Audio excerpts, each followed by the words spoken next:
기회 배경 그림을 바꾸어서 좀 분위기가 어떨지 모르겠습니다.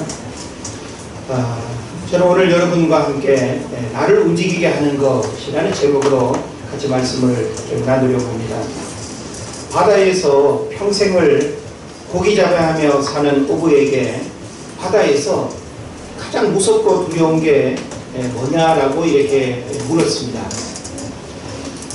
여러분이 생각할 때 평생 고기 잡아야 하는 어부에게 가장 무섭고 두려운 게 뭘까? 한번 생각을 해보시기 바랍니다.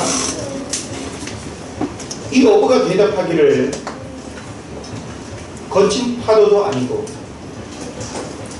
무서운 폭풍우도 아니고 고래나 상어도 아닌, 아마 여러분은 이와 같은 것들 중에 하나일 거라고 아마 생각을 하셨을 겁니다.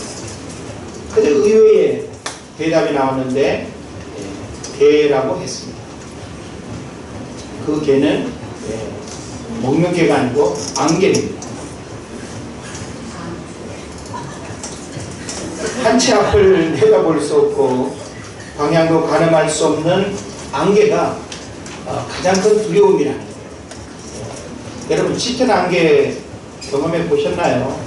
저도 강화기도원 이렇게 다녀올 때 아주 가끔씩 1년에 글쎄요 몇 번 이렇게 경험할까요? 어떤 기상이 정말 그렇게 딱 맞아가지고 진짜 한 치 앞을 내다볼 수 없는, 운전대를 이렇게 붙들고도 거의 1m 앞에 차선이 보이지 않을 정도로 그런 짙은 안개를 이렇게 경험해 보기도 했는데요.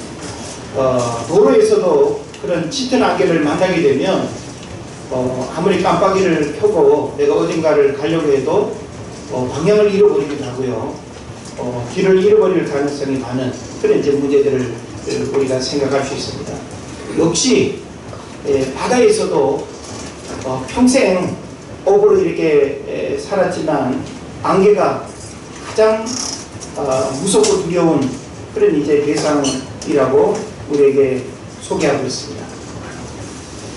저는 이와 같은 이야기를 여러분에게 먼저 던지면서 우리에게 방향을 알게 하는 나침반이 있는가라고 하는 질문을 던지고 싶습니다. 안개는 방향을 잃어버리게 만들죠. 방향을 잃어버리니까 당연히 목적지를 향해서 가기가 대단히 어려운 것입니다. 그래서 저는 우리가 인생을 살아가는 우리 여정에 있어서 내가 살아가야 할 인생의 방향을 올바르게 일러주고 그리고 그 방향을 향해서 가게 하는 길잡이로서의 그런 나침반이 있는가라고 하는 사실을 우리가 좀 생각을 했으면 좋겠습니다. 만약에 있다고 한다면 여러분에게 그 나침반은 과연 무엇입니까? 여러분의 인생을 이끄는 나침반이 무엇인가라고 하는 사실이죠. 바다 위에 떠있는 배는요, 표류하거나 항해하거나 둘 중에 하나일 수밖에 없습니다. 이유는 방향을 잃어버리면 표류하는 거고 방향을 알고 있으면 항해를 하는 거죠. 사람도 마찬가지입니다. 사람도 똑같이 숨을 쉬고 살아있는데 발을 땅에 딛고 살아가고 있는데 어떤 사람은 자신이 살아가야 할 삶의 방향을 알고 있고 자신의 인생의 목적지를 알고 있어서 거침없이 쉼없이 달려가는 그런 사람이 있습니다. 그러면 어떤 사람은 똑같이 밥 먹고 똑같이 숨 쉬고 있는데 어디로 가야 할지, 오늘 뭘 해야 될지, 어디로 가는 것이 옳은 길인지를 모르고 방황하는 이런 사람들이 우리들 주변에 많다라고 하는 사실입니다. 어느 책을 보니까 이런 표현이 있습니다. 나를 움직이게 하는 것이 나의 주인이다라는 말이 있습니다. 여러분을 움직이게 하는 것이 여러분의 주인이라는 거예요. 여러분을 움직이게 하는 게 뭡니까? 만약에 돈이 나를 움직인다면 돈이 나의 주인입니다. 세상 명예와 권력이 나를 움직인다면 그게 나를 움직이는 주인이 되는 겁니다. 그래서 끊임없이 그 주인을 따라가는 거죠. 주인이 시킨 대로 살아가고, 기독교 TV 광고 문구 가운데 자판기 인생이라는 말이 있었습니다. 그래서 구체적인 그 내용을 보게 되면 당신은 돈을 넣어야 움직입니까? 사명으로 움직입니까? 라고 하는 광고 문구였거든요. 이와 같은 광고 문구를 우리는 보면서 과연 나를 움직이게 하는 것이 무엇인가? 나는 무엇이 나를 움직이는 삶을 살아가고 있는가? 이 자가 점검을 오늘 우리들 스스로가 할 수 있어야 될 것입니다. 세상 사람들을 움직이게 하는 것은 우리 주변에서 보면 참 다양합니다. 돈이 움직이는 경우들이 많이 있죠. 돈다발 떨어지면 어떻게 될까요? 사람들이 막 모여들죠. 가끔씩 옛날에 어느 빌딩에서 누가 돈을 뿌렸더니 그냥 지나가는 차들도 멈춰 서가지고 그냥 돈 줍는다고 난리고, 돈이 있는 곳에 사람들은 끊임없이 돈을 쫓아가고, 그리고 돈이 사람을 움직이는 대로 자기 스스로의 인생을 불행하게 자초하는 그런 경우들도 많습니다.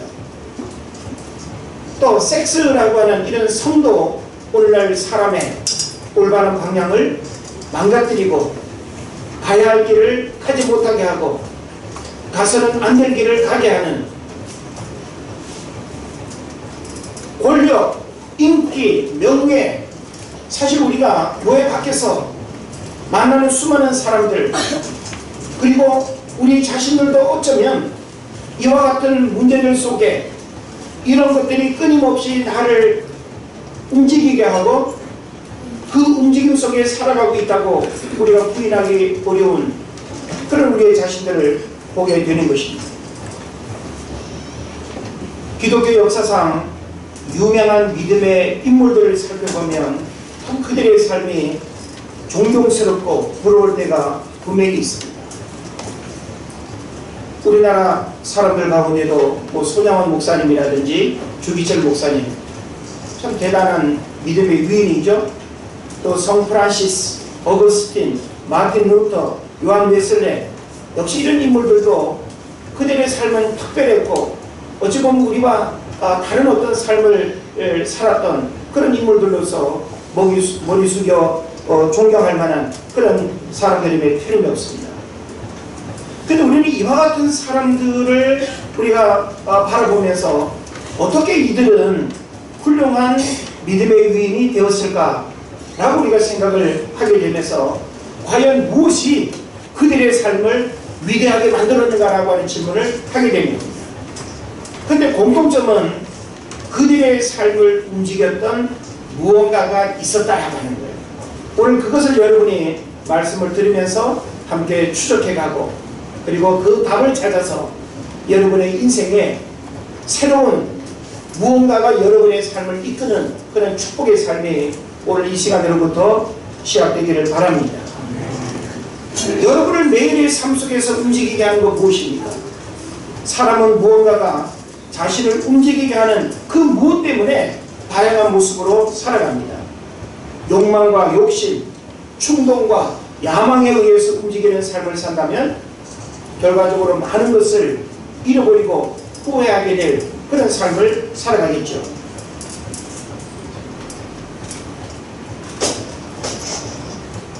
대부분의 세상 사람들을 움직이게 하는 것, 우리가 조금 전에 살펴본 바와 같이 그와 같은 것들이 사람들을 움직이게 하고 또 그것에 움직이게 되는 삶을 살아가는 것을 우리가 보게 됩니다. 그런데 성경에 등장하는 수많은 사람들은요, 오늘 우리에게 다양한 삶의 모습을 보여주는 모델이 됩니다. 어떤 학자가 연구한 자료에 의하면 성경에 등장하는 인물들이 약 2,900명 정도 된다고 합니다. 굉장히 많죠. 그러니까 이름 하나하나로 이렇게 열거되는 사람들이 약 2,900명. 근데 모든 사람들이 무언가에 움직여진 삶을 살다가 죽었다는 겁니다. 성경 속에 등장하는 2,900명, 약 2,900여 명의 사람들은 무언가가 그들의 삶을 하나님의 어떤 역사 속에서 움직여지는 삶을 살다가 죽었다라고 하는 사실이죠. 그런데 두 종류의 모습이 있다는 거예요. 한 부류의 사람들은 거짓된 진리에 의해서 움직임을 당했습니다. 그래서 우리가 성경을 보게 되면 가인 같은 인물은 미움과 시기의 영에 사로잡혀서 동생을 죽였고, 아합 왕과 왕비 이세벨은 우상 숭배의 영에 사로잡혀서 움직였고, 사울 왕은 악신에 사로잡혀서 움직였습니다. 또 우리가 신약 성경을 보게 될 때 제사장들과 장로들은 거짓 믿음과 율법주의에 의해서 움직였고, 가룟 유다는 은 30이라는 돈에 의해서 움직였고, 예수를 죽이라고 외친 무리들은 군중 심리에 의해서 움직였고, 빌라도는 대제사장들과 무리들의 위협에 움직였고, 로마 군병들은 거짓된 명령에 의해서 움직였습니다. 반면에 지혜로운 믿음의 사람들도 있었습니다. 전혀 다른 부류의 사람들이라고 볼 수 있겠죠. 다니엘과 세 명의 친구들은 하나님의 영에 사로잡혀 움직였습니다. 욥은 절망적 상황 속에서 하나님의 입의 말씀이 그를 움직였습니다. 사도 바울은 예수 그리스도와 십자가의 복음이 그를 움직였고, 초대교회의 교부였던 폴리갑 감독은 고난과 핍박, 회유 속에서 죽음을 두려워하지 않는 하나님의 말씀이 그의 마음을 움직였다는 겁니다. 이렇게 우리는 성경 속에 등장하는 수많은 인물들도 두 부류로 나눠질 뿐만 아니라 두 부류의 삶을 살았다고 한다면, 역시 우리들도 그 두 부류 가운데 하나일 수밖에 없지 않겠습니까? 우리는 무엇에 사로잡혀야 될 것인가? 우리는 무엇이 나를 움직이는 삶을 살아야 될 것인가? 이 고민 앞에서 우리는 대단히 중요한 선택과 결정을 해야 된다라고 하는 사실입니다. 예수님은 철저하게 하나님의 말씀에 따라서 움직였습니다. 그렇다면 오늘날 우리의 마음과 생각과 의지와 감정, 그리고 우리의 손과 발을 움직이는 기준은 무엇이어야 할까요? 믿음의 위인들의 공통점은 다 뭘까요? 하나님의 말씀이 그들의 삶을 움직였다는 것이죠. 그렇다면 오늘날 우리가 영적인 축복을 누리고 하나님 기뻐하는 삶을 살아가기 위해서는 과연 무엇이 나를 움직이는 삶을 살아야 될 것인가? 이 정답은 이미 말씀 속에서 나와 있고, 이제 우리는 또 말씀을 들으면서 그 분명한 답을 우리는 확인할 수 있습니다. 바로 하나님의 말씀이 우리를 움직여야 된다는 거예요. 우리가 지금 여기 머무는 이 삶의 자리에서 하나님의 말씀이 우리를 일어서게 하고, 하나님의 말씀이 우리 삶의 방향을 이끌어야 하고, 하나님의 말씀이 우리가 해야 할 일들을 올바르게 할 수 있도록 이끄는 삶을 살아야 된다는 것입니다. 여러분이 매 시간마다 주의를 지키며 하나님의 말씀을 듣는 이유는 뭘까요? 하나님의 말씀이 이끌어가는 삶을 살기 위해서 여러분이 하나님의 말씀을 듣고 그 말씀을 마음에 담는 것입니다.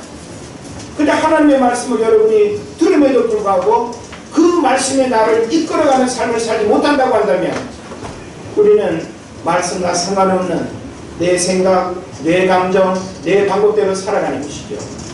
그 결과는 무엇입니까? 많은 좌절과 실패와 절망일 수밖에 없는 것입니다. 그런 면에서 우리는 철저하게 하나님의 말씀이 나를 움직이는 삶, 그래서 우리의 세상 경험이라든지 자기 중심적인 이익이라든지 권력의 힘이라든지 세속적인 가치관의 생각, 이런 것들이 우리를 움직이는 기준이 되어서는 안 된다고 하는 사실입니다.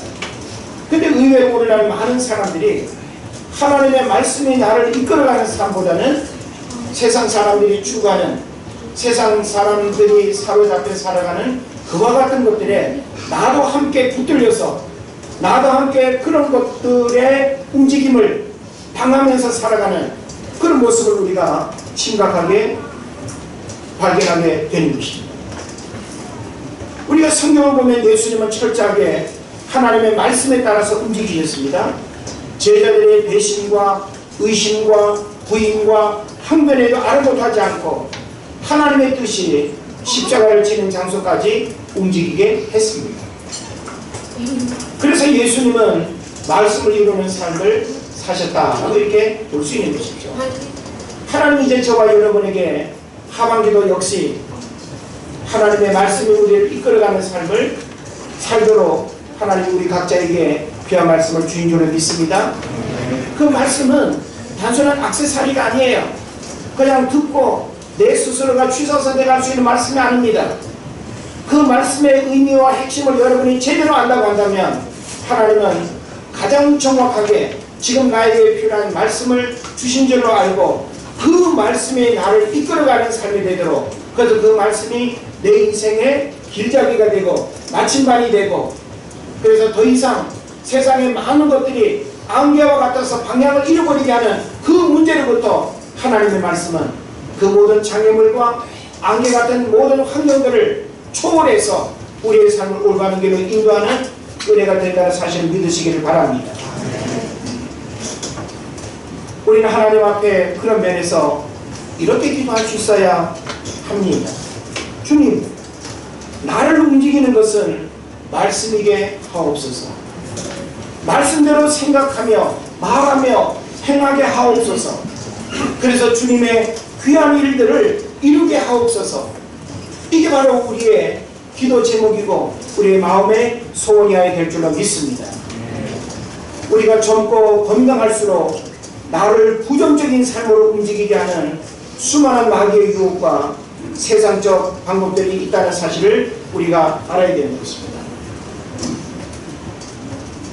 우리가 젊으면 젊을수록, 건강하면 건강할수록, 내 안에 어떤 삶의 열정이 많으면 많을수록 이것이 좋은 방향으로, 좋은 목적으로 사용되어져야 되는데 결코 세상은 우리를 그렇게 내버려 두지 않습니다. 내가 가난하고 병들고 힘도 없고 약하면 누구도 나를 덤비지 않아요. 그런데 내가 뭔가 있어 보이고 괜찮아 보이고 능력이 있어 보이고 뭔가 가짐이 있어 보이면 우리의 삶의 방향을 죄 가운데로 이끄는 그런 유혹들이 얼마나 많은지 모릅니다. 그래서 젊은 날 우리의 어떤 삶의 방향을 올바르게 정해서 꿋꿋하게 그 길을 가지 않으면 젊은 날 실패와 좌절을 경험하고 젊은 날 심각한 인생의 방향이 꺾여버리면 그 인생은 실패할 수밖에 없는 것입니다. 그래서 오늘 시편 119편 전체는 말씀장이지만 오늘 우리 이 구절에서 뭘 말합니까? 청년이 무엇으로 그 행실을 깨끗게 하리까? 행실을 깨끗게 한다는 게 뭡니까? 오직 하나님의 말씀만이 청년들의 삶을 건강하게 그리고 경건하게 그리고 그들의 삶을 올바르게 이끌어주는 그 길잡이가 바로 하나님의 말씀이라고 하는 사실을 우리에게 가르쳐 주고 있습니다. 여러분 뉴스를 보셔서 알겠지만 올해도 퀴어 축제가 서울시청 광장에서 어제인가 열렸습니다. 동성연애는 성소수자의 인권을 보호해야 하는 측면에서 이해하고 받아들여져야 할 문제가 아닙니다. 에이즈의 주범일 뿐만 아니라 건강을 위협하고 사회를 혼탁하게 하고 영적인 거룩과 순결을 망가뜨리는 동성애를 우리는 성경적 관점에서 올바르게 분별할 수 있어야 됩니다. 그래서 이것은 성적 취향이 다른 자기 권리가 아니라고 하는 사실을 여러분 알아야 됩니다. 단순히 다름으로 이해하고 받아들일 문제가 아니라고 하는 사실이죠. 그래서 그 뉴스 가운데 보게 되면 그들의 부모가 이제 그 인터뷰하는 내용을 이렇게 보니까 그 부모들도 맨 처음에는 자녀들이 동성애에 빠지고 성소수자의 삶을 살아가는 그것을 도저히 받아들일 수 없어서 설득하고 교류하고 눈물 흘리고 엄청 고통을 받았다는 거예요. 그런데 시간이 지나면서 그냥 받아들일 수밖에 없는. 그래서 사람들 가운데 보면 대부분이 오른손잡이지만 저처럼 왼손잡이도 있는 것처럼 그냥 왼손잡이 정도로 그냥 생각하면 안 되겠냐는 거예요. 그래서 더불어 누구도 시비 걸지 않고 그냥 같이 이 사회 속에 어떤 편견을 갖지 않고 살아가도록 내보내두면 안 되겠냐고 부모들이 나는 그렇게 항변합니다. 우리는 그와 같은 항변에 어떻게 받아들여야 될까요? 동성애는 선천적인 유전적인 문제가 아닙니다. 제가 공부하면서 최종적으로 여러분에게 말씀드릴 수 있는 바는 정신적 장애로 봐야 하고, 비뚤어진 왜곡된 성적 유혹이 사람을 움직여서 탈선하게 만들었다라고 하는 사실을 알아야 됩니다. AD의 98%가 다 동성애로부터 옵니다. 동성애에 들어가는 모든 약값과 모든 비용은 그 사람이 약을 먹는지조차 그 누구도 모를 만큼 국가에서 1년에 2천억인가요? 2조 원인가의 비용을 국가가 부담합니다. 여러분이 내는 모든 세금으로 동성애로 인해서 AIDS에 걸린 사람들 약값을 다 국가에서 무료로 지원하고 있는 것이죠. 이것도 결국 평등이 아닙니다. 그런 면에서 잘못된 사상에 사로잡혀서 그 사상이 나를 이끌어간다면 공산주의자가 될 수도 있고요, 민족주의자도 될 수 있고요, 영세주의자도 될 수 있습니다. 대형 사건 사고를 일으키는 범죄자들을 보면 잘못된 감정과 사상에 사로잡혀서 벌어지는 경우들이 다반사입니다. 보통 사람들이 갖는 그런 건강한 어떤 생각과 감정을 가진 사람은 그런 우발적인 범죄들을 저지르지 않죠. 그래서 무언가에 사로잡히게 되면, 잘못된 것에 사로잡히게 되면 자기 자신도 불행할 뿐만 아니라 불특정 다수에게 심각한 불행과 고통을 안겨다 준다라고 하는 측면에서 오늘 우리는 무엇이 나를 이끄는가라고 하는 이 진지한 질문 앞에서 우리는 답을 찾아야 된다는 것입니다. 무엇이 나를 이끄는가? 지금까지 여러분의 삶을 무엇이 이끌었습니까? 이제 우리는 무엇이 나를 이끌어가는 삶을 살아야 됩니까? 어렸을 때는 부모가 자녀를 이끌지만 부모가 세상을 떠나고 부모가 자녀를 이끌어줄 수 없는 그런 환경에서는 그 자녀들의 삶을 누가 이끌어줘야 됩니까? 하나님의 말씀이 그 아이들의 마음과 생각 속에 깊이 각인되어 있으면 내가 어딜 가더라도 그 하나님의 말씀이 나를 지키고 내 또 생각과 감정을 지키고 내 의지를 지키고 내가 무엇을 해야 되는가라고 하는 사실을 알게 하고 자신의 삶의 방향을 잃어버리지 않게 하는, 그게 바로 유일한 하나님의 말씀이라고 하는 사실을 깨달으시기를 바랍니다. 아멘. 그래서 저는 오늘 본문 속에서 우리는 나를 영생의 길로 인도하고 올바른 길로 이끌고 기쁨과 감사와 행복한 삶으로 이끄는 그 비결이 무엇인가라고 하는 사실을 오늘 말씀 속에서 발견하고 말씀을 마치려고 합니다. 시편 119편의 말씀은 참 말씀장으로 너무너무 귀한 장이죠. 저는 여러분이 이 시편 119편의 말씀을 참 많이 읽었으면 좋겠어요. 그래서 하나님의 말씀이 어떠한지, 하나님의 말씀이 우리 삶에 어떤 영향을 미치는지, 왜 우리는 그토록 하나님의 말씀을 사모해야 되는지. 그래서 성경에서 가장 긴 장이 시편 119편 176절까지 있습니다. 제일 짧은 장은 117편이죠. 2절이 있습니다. 2절과 176절 큰 차이가 있기도 한데, 중요한 것은 장절에 길고 짧음이 아니라 하나님의 말씀의 소중함을 우리가 깨달아야 될 것을 믿습니다. 자, 그런 면에서 하나님의 말씀이 나를 이끌어가는 삶을 살기 위해서는 우리 오늘 본문의 말씀 속에서 어떤 자세와 태도를 가져야 될까요? 자, 9절 말씀을 보면 주의 말씀이 나를 이끌게 해야 된다는 사실을 우리가 생각해 볼 수 있습니다. 청년이 무엇으로 그의 행실을 깨끗게 하리까? 주의 말씀만 지킬 따름이니까. 하나님의 말씀이 청년들의 마음을 주장하지 않으면 청년들의 마음속에 자리 잡고 있는 온갖 감정과 욕망과 성적인 유혹과 주체할 수 없는 그 열정을 누가 통제하고 절제할 수 있습니까? 하나님의 말씀 외에는 답이 없습니다. 어디를 튈지 모르고 어떤 일을 저지를지 모르는 젊은 날에 우리의 열정과 우리의 젊음과 우리의 건강을 하나님의 말씀에 올바르게 잡아주지 않으면 부모도 자녀를 책임지기 어려울 뿐만 아니라 그 무엇으로도 청년들의 삶을 올바르게 이끌 수 없다는 것입니다. 그래서 10절에서는 뭘 이야기합니까? 말씀에서 떠나지 않는 삶을 살아야 되고 11절에서는 말씀을 내 마음에 두는 삶을 살아야 된다고 이야기합니다. 16절에서는 말씀을 잊지 않는 삶을 살아야 된다고 이야기합니다. 그러니까 하나님의 말씀을 내 삶에서 떠나지 않도록 내 마음속에 하나님의 말씀이 늘 충만하도록 그리고 내 생각과 기억 속에 하나님의 말씀이 잊어지지 않도록 그러니까 하나님의 말씀과 늘 친밀한 그 삶을 살아야 됩니다. 우리의 오감은요 무엇을 보느냐 무엇을 듣느냐에 따라서 우리의 생각이 형성됩니다. 그래서 사무엘 스마일즈라고 하는 분이 뭐라고 말했습니까? 생각은 행동을 낳고 행동이 반복되면 습관이 되고 습관이 또 오랫동안 굳어지면 그 사람의 운명을 좌우하는 것입니다.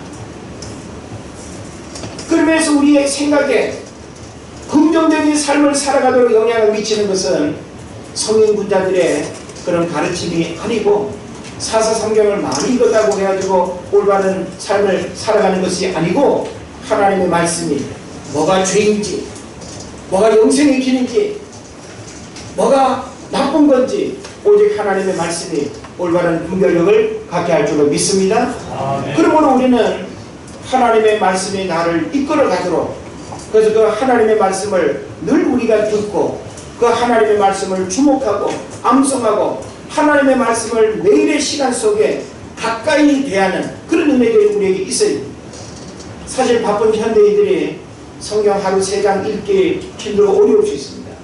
밥 하루 3끼 먹기는 쉬운데 성경 하루 3장 읽기는 어렵죠. 핑계도 많고 변명도 그럴듯하고 너무나 우리는 많은 그 탓을 하면서 우리 자신이 그러하지 못한 이유들을 너무나 많이 자기와 합리화하면서 우리의 신앙이 병들어가고 내 신앙이 영적인 축복으로부터 멀어진다는 사실을 생각하지 않고 우리들 스스로가 자기 변명 속에서 당연하게 그렇게 살아가는 안타까움을 보게 되는 것입니다. 저는 여러분이 아무리 우리가 바쁘고 힘들어도 기본적인 어떤 먹고 자고 하는 일들을 일상에서 떨쳐버릴 수 없는 것처럼 영적인 믿음 생활에 있어서 하나님의 말씀과 분리된 삶은 결코 우리가 있을 수 없습니다. 그런 면에서 무엇이 나를 움직이게 해야 되는가? 하나님의 말씀이 나를 움직이게 해야 되는데 그 하나님의 말씀이 나를 움직이는 삶을 살아가기 위해서는 바로 말씀이 우리 안에 내 마음속에 내 생각 속에 내 기억 속에 있어야 된다라고 하는 것을 우리에게 가르쳐 주고 있습니다. 그래서 우리가 그 여호수아서 1장 8절에도 보게 되면 하나님께서 여호수아에게 뭘 말씀하셨습니까? 이 율법책을 내 입에서 떠나지 말게 하며 주야로 그것을 묵상하여 그 가운데 기록한 대로 지켜 행하라고 말씀하고 있습니다. 그리하면 내 길이 형통하게 될 것이고 내 길이 평탄하게 될 것이다 라고 이렇게 말씀하고 있죠.